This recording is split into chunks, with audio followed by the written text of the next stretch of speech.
Thank you guys for joining. So, Baruch Hashem, we're here today. This week's parasha is Parashat Toldot, and now Bezat Hashem, we're going to go and start with a very interesting topic of Tefillah. So, Baruch Hashem, we see that after many years, finally Yitzchak, he became a Chatan, 37 years old.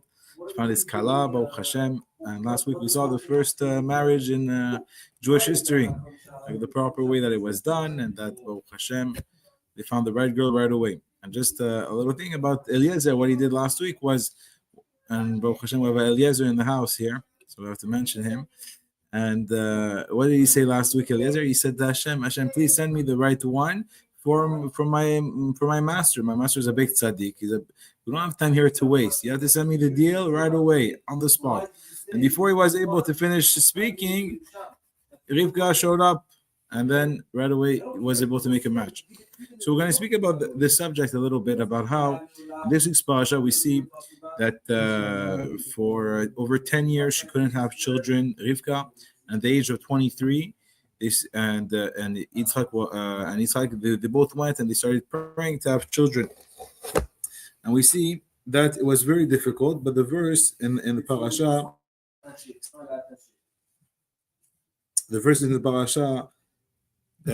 says clearly the word vayater. So to know what the word vayater means, I'm just going to find it right here, because I want to tell you the exact verse. Here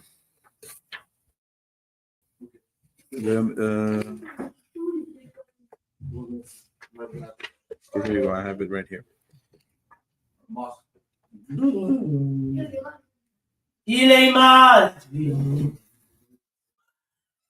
So vayetar Yitzchak laHashem lenochach ishto ki akari vayetar lo vatar Rivka ishto. So it says vayetar is a word of eter. What does this mean? This means then, well, the basic verse means that he saw that his wife couldn't have children, and he went and he prayed to HaKadosh Baruch Hu, and Hashem went and Rivka got pregnant. So the Gemara says that the word vayetar, what does vayetar mean? The word vayetar means that it's like a pitchfork. What's a pitchfork? A pitchfork, the same way that when you take it and you're able to go and take the stalk and take the food and turn it upside down, then the same way the Chachamim, they're able to turn an evil decree that Hashem went and made and to turn it into a good decree. So we see this word vayetar. Now what did he do? He went and he prayed for his wife. And here the man Noah explains, so even though now they were complete righteous people, so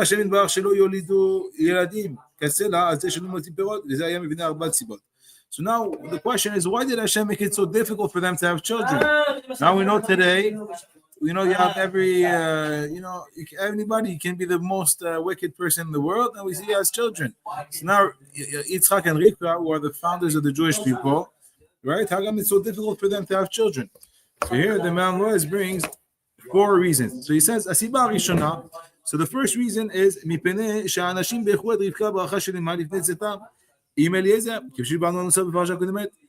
he says the first reason is that in last week's parasha, when she left and she went to marry Yitzchak, you had Lavan and Betuel and her family. They blessed her. They said you should be so successful and you should be, very, very children, have everything great, and so that we don't say that the blessing of the Rishaim was the one that worked. So Hashem, right? Because we don't want to give merit to the people that are Rishaim. The second reason was the second reason is that HaKadosh Baruch Hu wants to hear the prayer of the tzaddikim. People who are tzaddikim, what do they always say? They say, Gam Zoli Tova.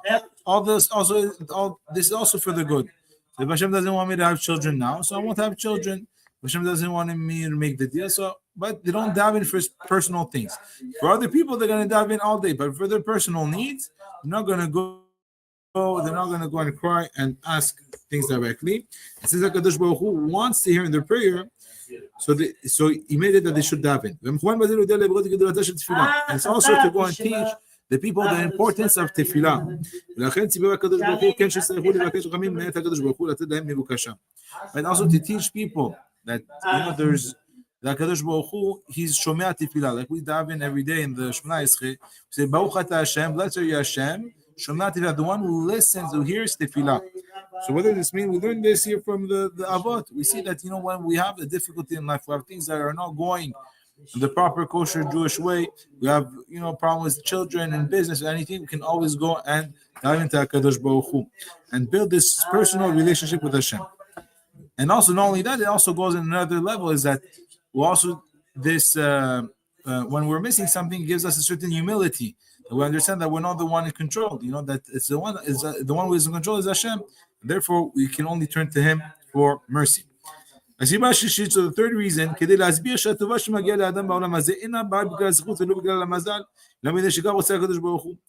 the third reason was to show that things don't come because I have a good mazal, or I did a certain mitzvah, so that's why I should get it.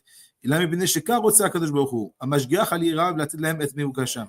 HaKadosh Baruch Hu is Mashgiach. He's the one that's in charge. He's the one who's giving the providence, divine providence, to the ones who fears Him, to give them what they ask for.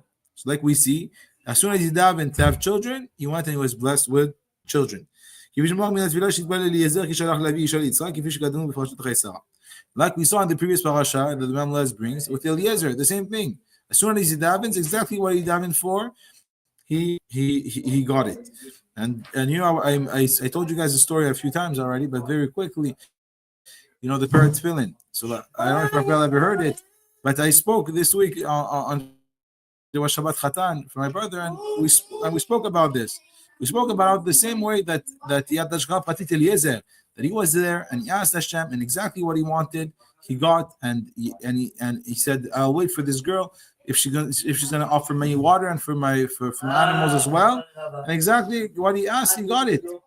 So I was saying the story about my friend that we lost touch for many years, 10, 15 years. Here and there we got in touch. And he calls me up out of the blue on a Thursday night. He tells me, "Hey, do you know someone? I need a pair of tefillin, my tefillin ripped." But the guy, he's like this type that went to India. Once you go to India, you're done.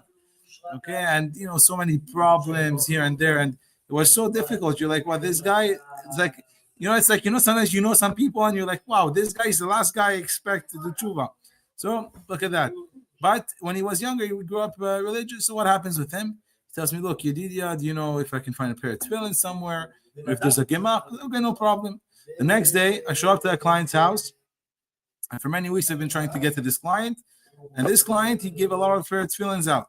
So I ask this client, and I tell him, "Look, do you have extra pair of tefillin lying around in your office?" He tells me, "Yeah, I have one extra pair." So I called my friend and tell him, "Look, last night you called me for a pair of tefillin. Now it's been many weeks, it's been like months I'm trying to get with this client. It's very difficult to reach, and it's very difficult to get him in his office, and he has a pair of tefillin." So I call him up, and I tell the boss, I tell him, "Look, he wants a pair of tefillin, so what can we do here?" So he says, "You know what? It's $1,000. If he wants them, he has to come now. Business is business. You can't remove the businessman from it. You want something, you get it now. If not, you don't want it." So I tell my friend, he takes the bus. Half an hour later, it was 10:30 in the morning. He's there with his pair of tefillin, and he told them, "I'm going to wear my tefillin every day."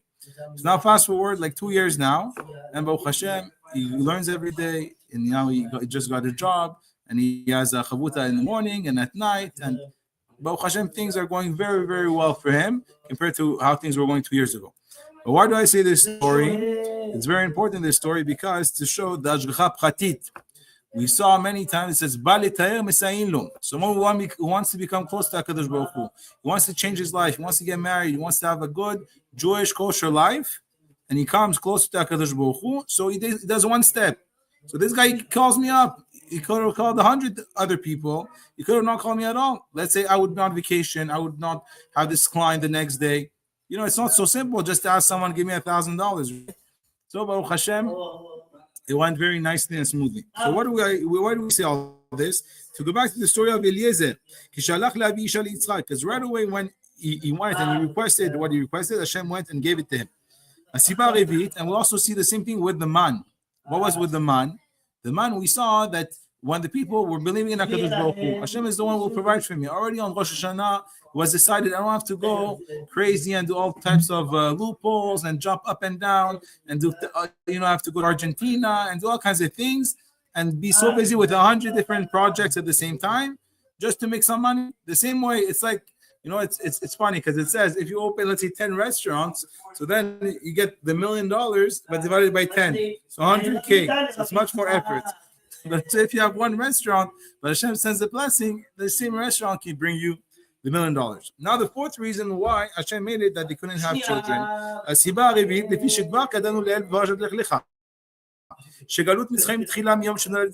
So the fourth answer is that we know that HaKadosh Baruch Hu told Abraham that your children will go and become slaves in Egypt, right? Not in Egypt, but in a land that we foreign to them. And we know that from the time that Yitzchak was born, this is when the decree started. But the longer Yitzchak will take to have children, then the longer the generation will be for us to stay inside Egypt. So that's why in the end, with all the calculations, we actually only had 86 years of heavy and difficult work to do. But outside of those 86 years, let's say from the time that Yosef died, many years went by from Yitzchak, Yaakov, Yosef, etc. So now we continue in the parasha of what happened. We see that Yitzchak and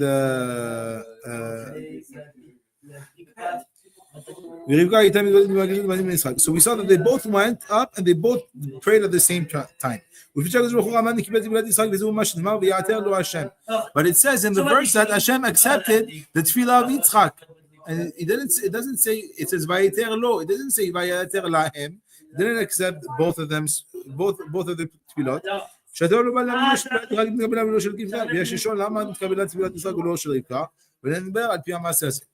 So now, just to understand this question that the Mamlesh brings, even the Rashi brings the same question, is that why is it that it seems that it was only the tefillah of Yitzchak that was accepted, not the tefillah of Rivka, not the tefillah of Yitzchak, not the tefillah of Rivka.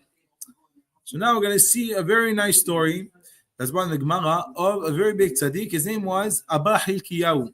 So Abba Hilkiyahu, vaya chashuv meod.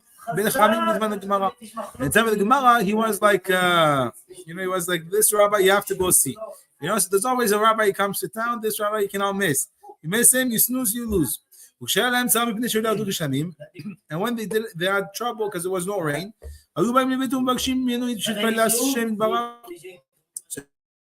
And ask him, please, Rabbi, daven for us that we should have rain, we should have blessing.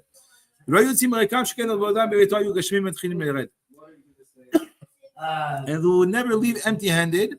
And as soon as they would go there, the geshamim, the rain would fall, meaning that there was no funny business there. You go there, you get it. It's interesting. There's a story, and it's actually brought by Rav Ovadia Yosef. So if it's brought by Rav Ovadia Yosef, this we can believe, right? Because sometimes you hear stories. It's funny. I heard Rabbi David Yosef Shlita is the current Rishon LeZion. He saw many books about his father, about other people. He said that people wrote about them. He said most of the stuff you hear about miracles and things like that, he says sheker v'kazav, things that never happened. It's just all made up. But this one I heard from Rav Ovadia Yosef himself, that he was with Baba Sali. And Baba Sali, they didn't have a mikveh. They was in Morocco. I don't know if Baba Sali told him the story, but nevertheless, they were in Morocco. There was no rain. There was 3 years no rain. Nothing doing. And they had a mikveh. And then the water, Baruch Hashem, there was a big miracle that the water fell inside the mikveh. And in the mikveh, they realized that it followed all the shitot, it followed all the different rulings except one ruling. And Baba Saleh was a very big tzaddik. What did he say? He said, look, empty the whole mikveh, and we'll have to do it according to all the shitot, that everything will be mehadrin mina mehadrin, right? When you want something, and this is a very good example. When you want to go do a mitzvah, and this applies to everybody, including myself first, now we have to do a barometer. So what's the most important? Let's say someone is most important is his car. Let's say for a woman in her kitchen, her new appliances, or let's say, now the new thing for all mothers is to have a very nice carriage, $2,000-$3,000 carriage. It has to be the fanciest one, right? So now let's say someone would go for the fanciest car. She will make sure it's always top of the line. Oh, don't worry, there's this thing missing, there's that thing missing, we don't have leather seats. All this doesn't work. I want the best of the best. So the same thing goes also when it comes to the mitzvot. So Baba Sareh, what does he say? He say, look, nothing doing here, empty the mikveh. The same way that Hashem sent us a miracle top of the water, He can send us a miracle after we build the mikveh. And exactly like he said, the next day when they finished the mikveh, I don't know exactly how long it was, but then the rain fell again and they filled up the mikveh. So here we have this Abba Chilkiyahu, we see that he davens to HaKadosh Baruch Hu and he gets his tefillot answered. So 1 year, the whole world was in very big difficulty. There was no rain. So many rabbis, they went and they asked him, they went to ask him to pray, and they did not find him at his house. So they went, they look in the fields. Where's this Abba Chilkiyahu? And they saw him that he was working. He told them, hi, how are you, Abba Chilkiyahu? Shalom Aleichem. He didn't answer them back. And did not turn to them to say, how are you? Nice to see you. Nothing doing. Imagine you go somewhere, you say, hi, Yedidja, how are you? The guy doesn't turn his head, nothing. What's happening here? Okay, this one's, are you sure he's the right rabbi? He's not the servant here? Okay, very good. That was the first thing. Now he continues. And now all day they're waiting there, they're sitting there. So now all day they came at 6 a.m. because it was an urgent matter. Now the Abba Chilkiyahu was working all day. Now it's 6 o'clock at night. Finally, he finishes his work. And now he's on his way to go home. Since he was a poor man, he went and he had lots of wood. He would carry a lot of wood for him, I guess, for business. So he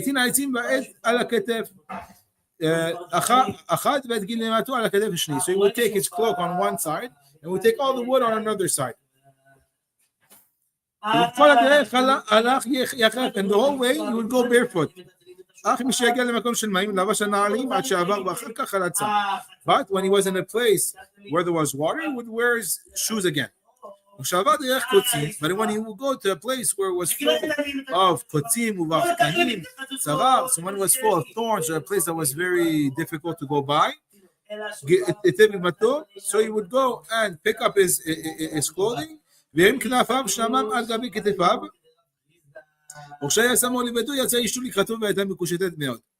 So when he would go through the thorns, he would pick up his cloak and his clothes, and he would walk through with his feet. When he was close to his house, his wife would go and greet him. She would always wear very nice clothing, and she would have her makeup on and her jewelry, right? So today we have to try to change things. When the wife is at home, that's what she has to do, and when she's outside, it's okay. Right? Well, no, it's always good to be good, but I'm just saying that the idea behind it, like we see here, that she wanted to make sure that she'll be pretty for her husband. And when they got in the house, his wife entered first, he entered after her. And even if the Chachamim were still next to him, did not give them any kavod, didn't pay attention to them. But they weren't inside by themselves because they knew this is the way to behave, and they also knew that he was a very big rabbi. Now this rabbi, this chief rabbi, now you're following him. Imagine we're all together there. Now the rabbi goes in his house, he's with his 2 kids and his wife, he sits down, starts eating. He doesn't tell you what happened last week. We said about Abraham, you have to go out and treat guests, and with Lot, what's happening here? He doesn't give them any water, no food, no nothing. No hello, no nothing. Okay, what's happening here? Okay. And he says, maybe you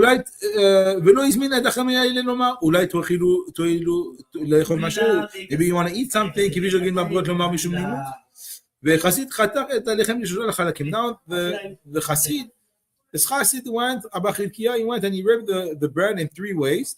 So he gave one piece to his oldest son, and two pieces to his younger son. After he told his wife, he whispered to her, he said, it seems to me that these rabbis, they came for the rain.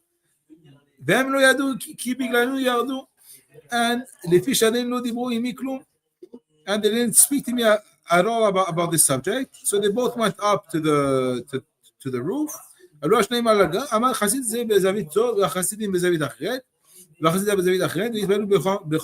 now the rabbi Abba Chilkiah went on one side, his wife went on the other side on the roof, and they both davened to HaKadosh Baruch Hu from the bottom of their heart.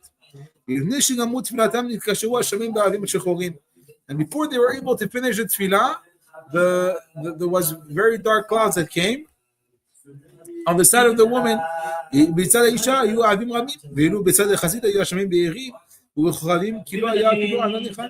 So on the side of the woman, it was full of clouds, and on the side of the man, it was all sunny. What's happening here? So after Baruch Hashem, the rain came. Now they both go back downstairs. And now, finally, Abba Chilkiah goes, rabbis, how are you? Come on in. Jeremy, Rafael, Yedidia, Baruch haba, thank you for coming. He said, why did you come here?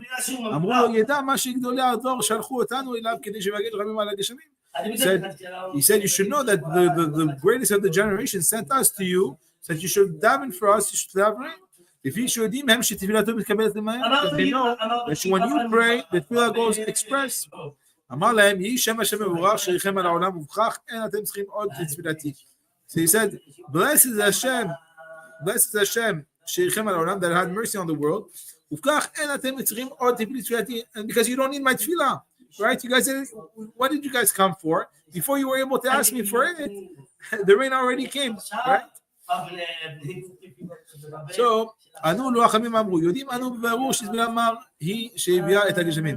שברגע שהתחבא בפנינו התפלל לקדוש ברוך הוא ייתן לו שכר טוב, וזה שלא מבקשים ממנו שיסביר לנו את התנהגתו, שאנו דברים משונים ואנו טמאים מאוד כפי שנשאל פירט אחרי פחת ויענה לנו. So now they told him, look, Rabbi, you can't fool us. We know that you left the room, and right away after you left the room, the rain came. So we know it came from you. But you see, even there, you tried to be humble. But he asked him, please, Rabbi, we don't understand the way that you were behaving. That's also something very important, is that there's one side where you learn the halacha, and there's one side it's called shimush. Shimush means when you see rabbis, the way they behave, the way they speak, the way they do certain things, and you learn from their actions. So here we have a lot of very weird situations. So let's see. The first questions that we have, so why when we said hi to you, you didn't answer?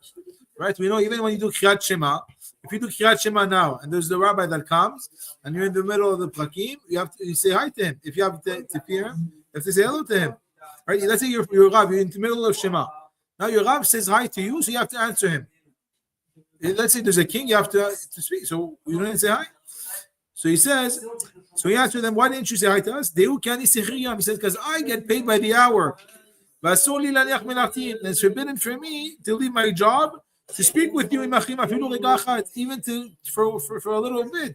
What? I'm going to steal from my boss? So imagine this. Now unfortunately all the workers on their phones, right? But imagine. So this was, he didn't want to steal. So even by saying hello, I'm already in trouble. I'm already in the gedera of stealing. The second one, but maybe we can give a kapschut also, is that the boss understands that nowadays people are on their phone, so he understands here and there they go on their phone. It's okay. He accepts to get to pay the extra. Now the second question: so why did he go and put the wood on one shoulder and he put his cloak on another shoulder? So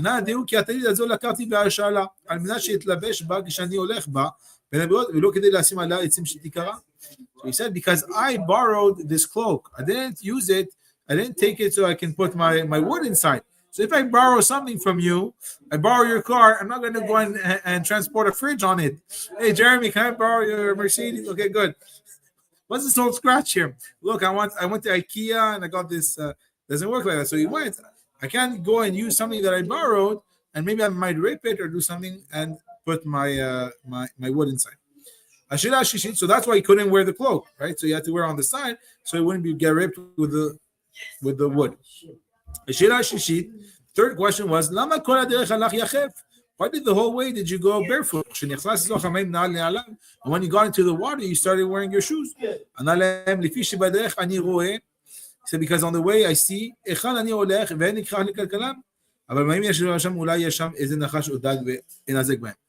because when I go on the way, when I'm inside when I go on a regular way, I don't need my shoes because I can see where I'm going.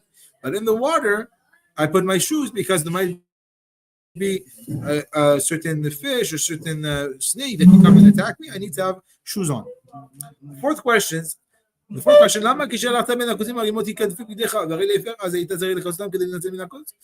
he said, because also we have to remember, it was sport. It wasn't like today. When new clothing, you order, you get this, Baruch Hashem, you have to be grateful. But let's say a person had one set of clothing for the year. That's it. 5 years, 10 years. Honey, what did you get me for 50-year anniversary? Here you go. I got you another jacket. That's your present. So here he said, I didn't want to get it ripped because if I get it ripped, then I can't fix it. Right? There's a limit to how much you can rip your clothes. So he said it's better for me to get hurt, and then I'm gonna heal. Then my clothes should get destroyed. Now the fifth question was, why is it that when you came to your house, your wife came out to greet you? Why did your wife come to greet you? She came all nicely with perfume and with earrings. You have to be very careful that a person has to know that he's not able to look at a woman that does not belong to him. Because just looking brings to him horrible things. Everything goes by looking. No one says, oh, I'm going to cheat on my wife. Oh, I'm going to do this. No one says, oh, look, I'm going to do. It started off, with the coworker, the secretary. Oh, how are you? Everything good? Yeah. And then one thing led to another. But everything starts with the eyes.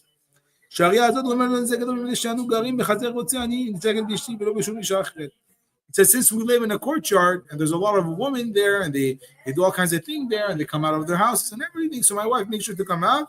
So I look at her. I only look at her. The sixth question was, why did the master enter the Ma'ubba? Why did he go and enter the house before us? Why didn't he let us go inside with him? He didn't give them kavod to go inside first. Another Amar, I don't know you guys.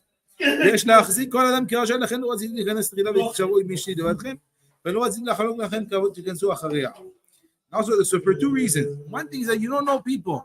You don't just go and say, oh, don't worry, everything is good, everything's happy, everyone's great. No, you don't know people. So the people that you don't know, they can have a cheskat of rasha. There's someone knocking at your door. You have to ask him questions. You have to see. You have to make sure if your wife is there, your kids are there. It's not so simple just to open and just to think that it's so that we accept everybody like that, because there might be people that are dangerous. So he said that's why I had to go in first. So you should not be alone with my wife even for a few moments. I didn't want you guys to go behind her. We also know an halacha that a person should not go behind a woman. So he said. So it's much better for a man to go behind his wife than another man. Now the seventh question. So now they said, I understand now you started eating. Why didn't you give us some food? Why didn't you share your food with us? Because the food was not maspeak for all of us. So this is another halacha. What's called Gonev Da'at HaBiriyot? There's a halacha. I'm sorry to share this with you guys, because the more we learn, the more we have to understand how severe the Torah is on many aspects. But there's a thing called Gonev Da'at, to steal someone's mind, to trick him, a marketing campaign on him. So what does this mean? Let's say now you have a big wedding coming up, and now there's this whole family you don't like so much, but they're all in Israel.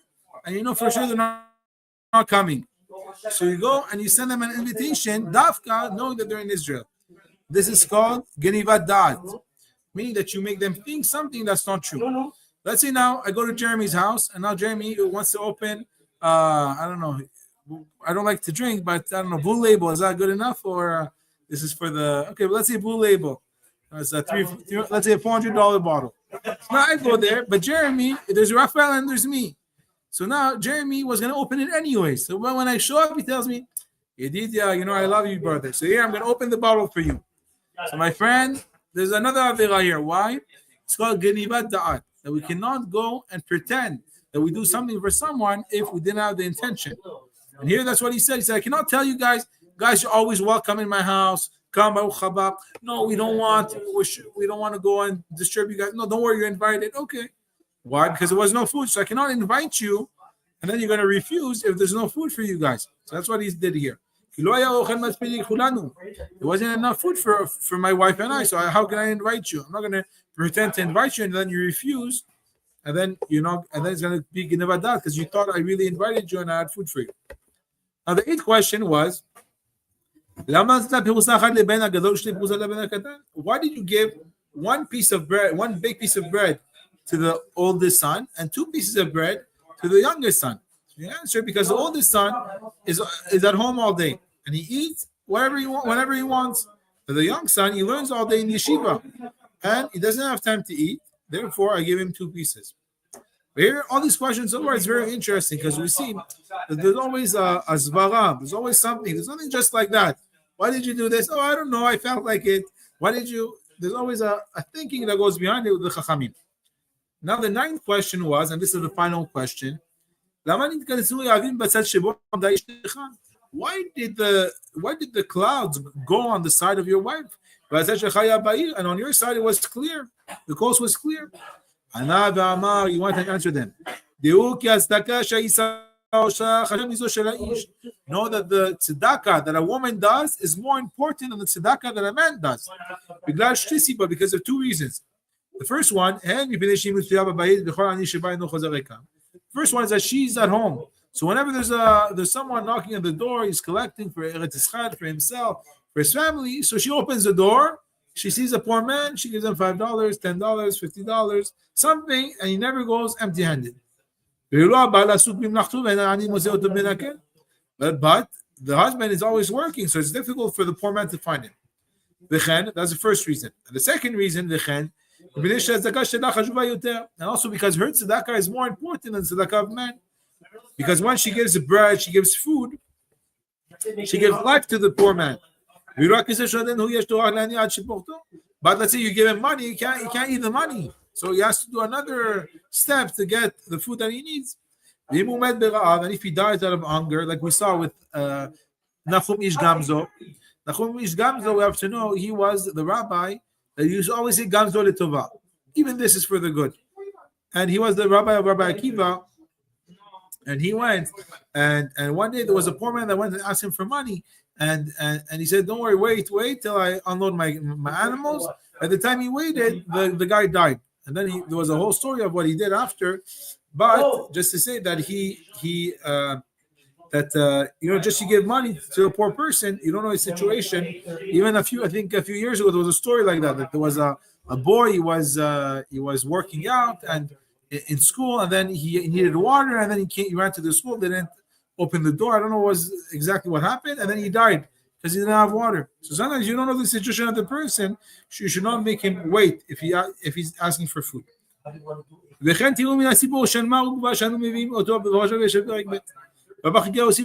also he added Abba Chikia.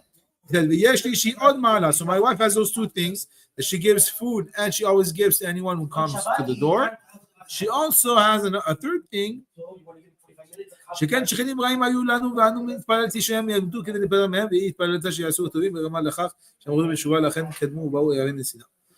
thing that she did was, instead of praying, because they had evil neighbors, they call. What happened with him? Listen, we live on Westmount. Jeremy's grass is 5 centimeters instead of 4 centimeters. How do you know? Because we measured it. So they call public security, they call the police. I don't know if you know about these types of neighbors, but some neighbors, unfortunately, they have a lot of free time, and I guess they don't have a family, or I don't know what they have, but they have a lot of free time to bother other people for things that is none of their business. But let's say they call, look, the grass is 6 centimeters. It's 11:01. We're 1 minute after. The police are already at your house. It happened to us once. It was 10:30 Sukkot. We're outside. The police already came. So the first night when they came, we had the message for the second night. And when they showed up in the Sukkah, there was nobody. But Baruch Hashem, so what did she say? Abba Chikeh would daven, said, well, look at those people. They're criminals, they're drug dealers, all kinds of horrible things. They should all die, these people. But his wife said, no, they shouldn't die. She davened for them to do tshuva. So he said that since after they did teshuvah, what does Hashem want? It's much better for Hashem that people will go and do tshuva, like we saw with Yonah. It's much better for that Hashem goes to punish them. He doesn't want to punish anybody. Hashem wants for everyone to live, right? But to live, you have to be a good person. So they did teshuvah, and therefore, because she had this extra merit, then the clouds were on her side. So with all this, we have to ask: so why did the tefillah of Yitzchak was accepted? Now the tefillah of Rivka, if we see that in general, it could be that women have an even bigger power of tefillah. The tshuva ki ena doma tefillah tzadik ben tzadik tzadik ben rasha. Because the tefillah of a tzaddik ben tzaddik, that's why when you go to a big rabbi, you go to someone like Rabbi Yosef, you go to someone like Rabbi Asad, you ask him for a bracha, it's not the same thing. Why? Because it's a tzaddik ben tzaddik. He was righteous and his father was righteous. So he has his own merit and he also has zchut avot, right? And since Rivka, so Yitzchak was the son of Abraham and Rivka was the daughter of Betuel. Betuel was a rasha, he does avodah zarah. So tefillah wasn't as important, was as accepted as the tefillah of Yitzchak, that was the son of Abraham. And we see right after when she got pregnant and she gave birth, ושני בנים מפעם אחת, ואף על פי שאנו מדברים ברבקה צריך להוסיף, הכתוב אשתו, ויודענו כי לא היה צורך לשנות שמה, אם שהיה אצל שרה. And also something else with Rivka was that they didn't have to change her name, that she was because it was already the second generation, and she went and was able to have 2 children right away after davening with Yitzchak. So now we're going to finish off, but I just want to go through a few different avot, neviim that prayed, and we saw that the tefillah was answered. And that's why a person, whenever he has difficulties in his life, whether it's personal, whether it's with his family, whether it's business-wide, should always turn to HaKadosh Baruch Hu. Many times, the 1%, even this week, 3 days ago, I had a crazy case like that. A huge file, the guy had a huge claim, the price went from, 100 to 200. Baruch Hashem, a whole situation came up, and Baruch Hashem, the price went down by 60,000. But just to say that whenever a person has any situation, he should turn to HaKadosh Baruch Hu. I'm going to finish off with this, just a few examples of who prayed. So we see that Abraham Avinu, he went, and he prayed to HaKadosh Baruch Hu to go and save the city of Sodom, right? And how did he go and pray? Because he said maybe there's tzaddikim there, for the sake of tzaddikim, they should be saved and have a chance to do teshuvah. We also see Yitzchak Avinu and Rivka Avinu, like we saw, that they prayed after many years, and they have Yaakov and Esav. We see that Yaakov Avinu, he prayed, he said, he said, Hashem, please save me from my brother, from the hands of Esav. We saw that he got saved. We see that Moshe Rabbeinu, when there was the sin of the Egel, Cheta Egel, he prayed to HaKadosh Baruch Hu to cancel the decree. Hashem said, look, we'll make a nation just out of you. But we see that just by the fact that Moshe went, he prayed for us and he fought for us, so Hashem went and removed the evil decree. Then we see also with Miriam, that when Miriam she spoke bad about Moshe, she said Leshon Hara. We see that Moshe prayed for her, and he said El Na Rifanala, 5-word prayer, and she was healed. Then we see also with Aaron, that when that he went and used the Ketoret to stop the plague. There was a plague that we saw in the Midbar. We also see with Yoshua that he prayed to know who was the one that was responsible for the Avirot. As they went to war and 36 soldiers died. They did a huge investigation. There's no such thing. Hashem is with us. Everywhere I go, Hashem is with me. How can I have one soldier dying? The big investigation here. And then Hashem went and he made it reveal that it was Achan. It was because of Achan and the Avodah Zarah that they did. And then we see also with Shmuel Navi, we see with David HaMelech all the time, the whole Sefer Tehillim. So you pray to HaKadosh Baruch Hu. Hashem saved him from Shaul. He saved him from his own son, and he saved him from Goliath. All kinds of incredible things that Hashem saved him from. And we also see Elisha Navi with the woman, the Shunami, that didn't have children. So we see, and also the last one we're going to go speak about, and we're going to finish off with this, is about Chizkiyahu. So Chizkiyahu, we have to know, he didn't want to have children. He knew that in the future his children will be Reshaim, will be Menashe. So he said, it's not for me, children, I'll just do other things. I'm a king, I have other business to do.